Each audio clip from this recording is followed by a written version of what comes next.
Other exterior design cues include the floating roof with a Land Rover-esque D-pillar and the two-tone paint scheme that adds a black roof to certain body colors.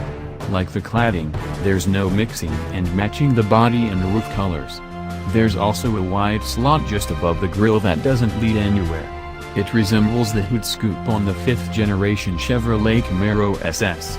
It's another design flourish that seems out of place, especially since it isn't functional.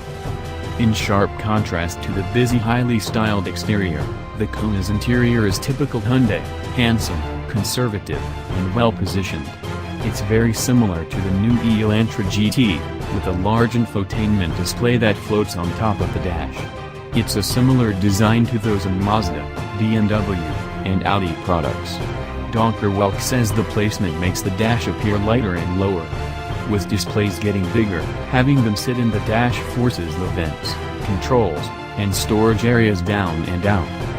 In our short time in the car, all of the materials felt nice to the touch. It isn't luxury car soft, but nothing felt cheap either. All of the controls were well placed, with dedicated buttons and knobs for tach, radio, lighting, active safety, and more. Everything felt natural, and there was no hunting for various functions. There's even a dedicated button to engage the all-wheel drive system. The standard mode waits for a loss of traction before sending power to the rear. We didn't get much of a chance to play with everything, but it looks and feels fine at first glance. It definitely looks and feels better than something like the new Toyota CHR, which was black over black over black. The buttons and knobs all feel like Toyota went for the least expensive option. In our very short loop, the Kona drove better than the CHR, too. From the moment you start moving, the Kona impresses.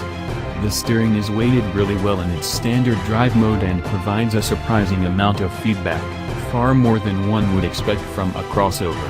Our short time in the car didn't allow us to try any of the other drive modes to see if there is a change to the steering force. The leather-wrapped wheel feels great in your hands.